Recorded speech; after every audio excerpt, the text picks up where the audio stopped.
Okay, you are back with comedian David Boyle, and I'm quitting alcohol. I'm back. What a fucking mission that was.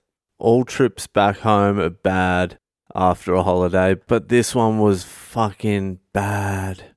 A couple of hours at Chennai Airport, which is the boringest airport in the fucking world. After that, it was a 4-hour flight to KL.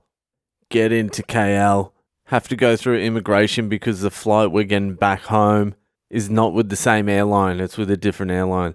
So through immigration, collect our baggage, go back around, line up, have to check in again, have to go back through customs, and then a 5-hour wait at KL airport. That's alright, whatever. You smoke some darts, you eat some KFC, you get it done. Free Wi-Fi. There's enough to do. Then back that up with another 8-hour flight from KL to Melbourne with Air Asia. Fucking Air Asia, the most budget airline you can fucking hope for. They've designed their planes so every square inch of space is taken up by some human flesh. They don't want to waste $1 on any extra room. The chair is vertical. There's no entertainment on there at all, except some shitty iPad thing that runs out of battery in 2 hours and they don't even give you another one. They're just like, yeah, well, entertain yourself now, cunt. And then the shows they've got on, it's like Big Bang Theory, Fuller House, not Full House, Fuller House. They've got Sheldon, which is that fucking spin-off from the Big Bang Theory. Can you think of worse shit to watch? The seats were uncomfortable as fuck. You know those things on the headrest that you can bend over and you can kind of lean your head against it so your head has some sort of traction to stay upright? Well, they had bendy things, but as soon as your head hit it, it just straightened out. So your head was flopping all over the joint. Trying to sleep, my neck's fucked. Then we're hitting turbulence every half an hour, and I'm not a good flyer.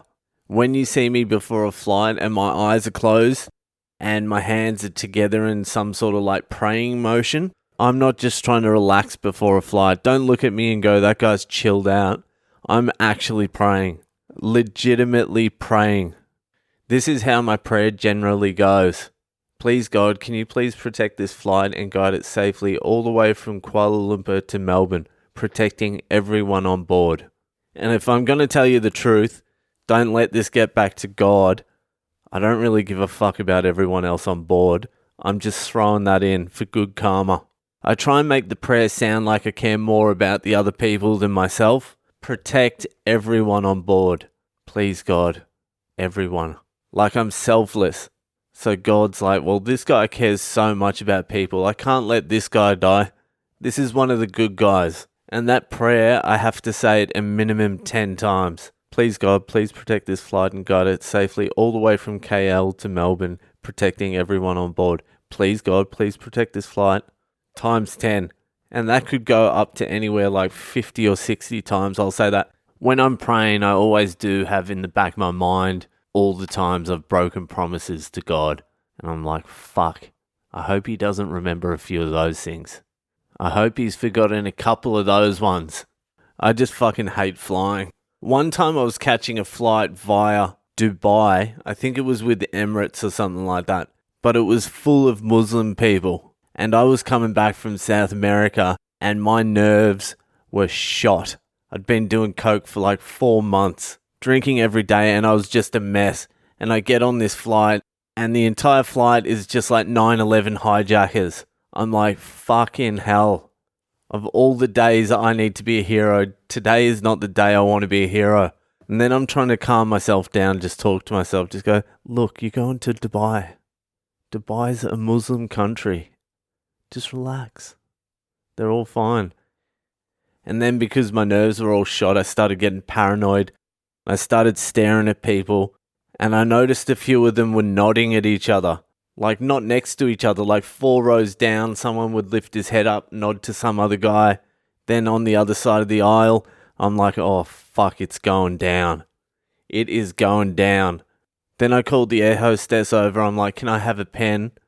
Because this was my plan. And this is honest to God, by the way. I was like, I'm going to jam this pen into the lead hijacker's neck, and then I'm just going to start jamming pens into necks everywhere. That is where my thought process was at the time. So I've got my pen, and then I start sitting on the armrest of the chair, ready to pounce, ready to take down these hijackers. And I sat there and I was making eye contact with all these guys. And then I think people started feeling weird about me. I'm just sitting there above everyone with my plastic pen. Oh my God, what a fucking idiot. 6 hours I was on high alert, full 100% paranoia that this plane is getting taken down. 6 hours I sat like that and nothing happened. We just landed in Dubai and that was the end of that. That was the end of the story. The point is, I'm not a good flyer at the best of times, especially when my fucking nerves are jangled like fuck.